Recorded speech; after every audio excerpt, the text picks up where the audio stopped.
سورۃ البقرہ آیت نمبر 280 میں اللہ تعالیٰ نے فرمایا ہے وَإِن كَانَ ذُو عُسْرَةٍ فَنَظِرَةٌ إِلَى مَيْسَرَةٍ وَأَن تَصَدَّقُوا خَيْرٌ لَكُمْ إِن كُنتُمْ تَعْلَمُونَ۔ فرمایا اگر قرض دار جو ہے جس کو تم نے قرض دیا ہے اگر وہ تنگ دست ہے تو اس کو مہلت دے دو۔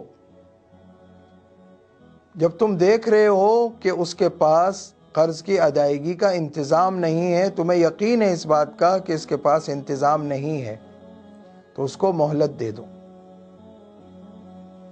اس کا ثواب بہت زیادہ ہے۔ بعض روایات میں آیا ہے کہ قرض دار کو مہلت دینے کا ثواب اتنا ہے کہ روزانہ اتنی رقم صدقہ کرنے کا ثواب ملتا ہے۔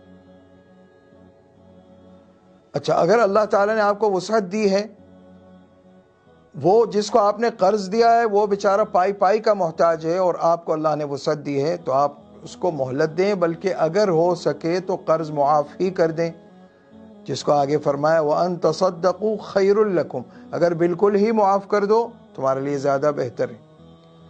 اِن كُنتُمْ تَعْلَمُونَ، اگر تم سمجھتے اس بات کو، کیونکہ اسلام کی نظر میں قرض جو ہے نا یہ نفع پہنچانے کا نام ہے، نفع اٹھانے کا نام نہیں۔ یہی فرق ہے اسلام کی سوچ میں اور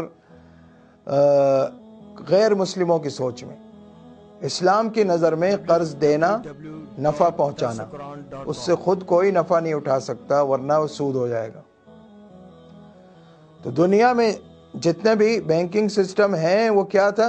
سودی بینکنگ سسٹم کیا ہے کہ وہ غریب کو، ضرورت مند کو سودی قرض دیتے ہیں،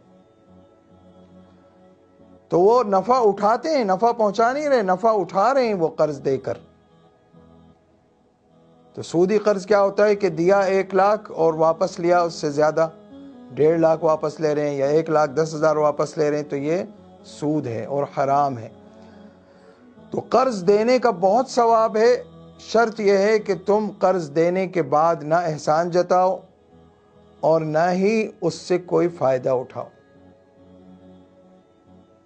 اور مہلت دے سکتے ہو تو مہلت بھی دے دو۔ اور یہ بھی یاد رکھو، قرض لینے والوں کو بھی نصیحت ہے ایک، کہ بعض قرض لینے والے ایسے ہوتے ہیں کہ وہ لیتے ہی اس نیت سے ہیں کہ واپس نہیں کرنا، تو اس کی بھی بڑی سخت وعید آئی ہے۔ رسول اللہ صلی اللہ علیہ وسلم تو پہلے جنازہ بھی نہیں پڑھاتے تھے اس شخص کا جس کے بارے میں معلوم ہو کہ قرض چھوڑ کر مرا ہے، قرض ادا نہیں کیا۔ آپ تو فرماتے تھے حل ترک دینن، کیا اس پر کچھ قرض ہے؟ صحابہ اگر بتا دیتے تھے یا رسول اللہ ہاں اس پہ قرض تھا، تو آپ فرماتے تھے صلو علی صاحبکم، تم لوگ اس کا جنازہ پڑھ لو۔ آپ نہیں پڑھاتے تھے تاکہ لوگوں کو احساس ہو کہ قرض لینا یہ کھیل نہیں ہے۔ لہٰذا میں جو نصیحت کر رہا ہوں دونوں کو کر رہا ہوں، قرض دینے والوں کو بھی اور قرض لینے والوں کو۔